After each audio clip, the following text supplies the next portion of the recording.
एक बार की बात है, एक लकड़हारा जंगल से लकड़ी काटकर वापस लौट रहा था। उसकी दिन भर की मेहनत से शरीर थका हुआ था, लेकिन मन संतोष से भरा था।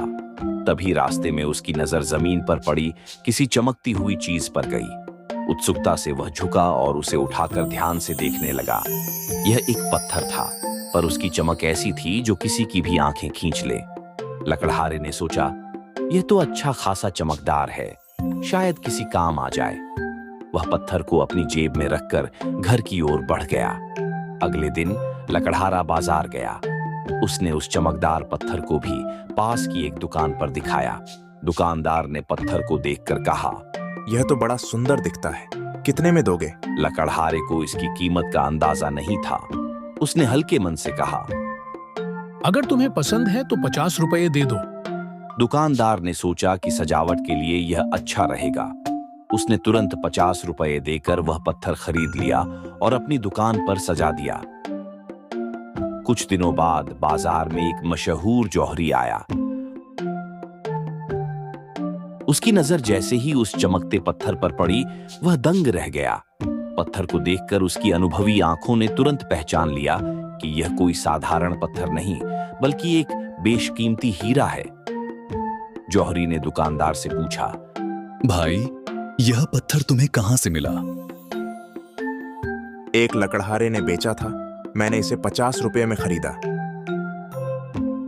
जौहरी ने चालाकी से कहा, क्या तुम इसे बेचोगे? हाँ, पर मैं इसे 100 रुपये में दूंगा। 100 रुपये? मैं इसे 60 रुपये में खरीदूंगा। आखिरकार तुमने इसे सिर्फ 50 रुपये में खरीदा है। नहीं, यह बहुत खास चीज है, मैं इसे 100 रुपये से कम में नहीं बेचूंगा। ठीक है, मैं 70 रुपये तक जा सकता हूं। नहीं, 100 रुपये से कम नहीं। जौहरी ने सोचा कि दुकानदार को प्यार से मनाना पड़ेगा। अगर अभी इसी से लड़ाई हो गई तो हो सकता है ये मुझे हीरा बेचे ही नहीं। इसलिए उसने बहाना बनाते हुए कहा, ठीक है, मैं सोचकर कल आता हूं। रात भर जौहरी अपने लालच और योजना में उलझा रहा। उसने सोचा, क्यों न दुकानदार को थोड़ा और मनाने की कोशिश करूं। अगले दिन जब वह दुकान पर पहुंचा तो पत्थर वहां नहीं था। घबराते हुए उसने दुकानदार से पूछा, वह चमकदार पत्थर कहां गया? एक आदमी आया था, उसने मुझे 70 रुपये दिए और मैंने उसे पत्थर बेच दिया। यह सुनकर जौहरी की आंखें फटी रह गईं।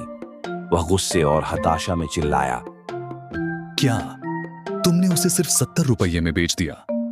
वह कोई साधारण पत्थर नहीं था, वह एक अनमोल हीरा था। अगर वह हीरा था तो तुम जानते थे, फिर भी तुमने लालच में आकर पैसे नहीं दिए। तुम्हारे लालच ने तुम्हें लाखों का नुकसान करवाया। जौहरी के पास कोई जवाब नहीं था। वह सिर झुकाए दुकान से निकल गया और अपनी मूर्खता पर पछताने लगा। कहानी से सीख, लालच और हिचकिचाहट में अक्सर हम अनमोल मौके खो देते हैं। सच्ची कीमत पहचान कर समय पर सही निर्णय लेना ही असली बुद्धिमानी है।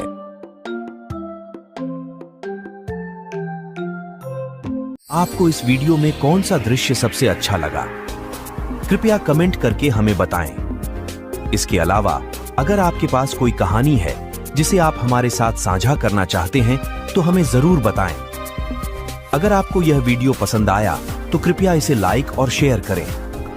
हमारे चैनल को सब्सक्राइब करना न भूलें ताकि आपको इसी तरह के और भी दिलचस्प वीडियो मिलते रहें।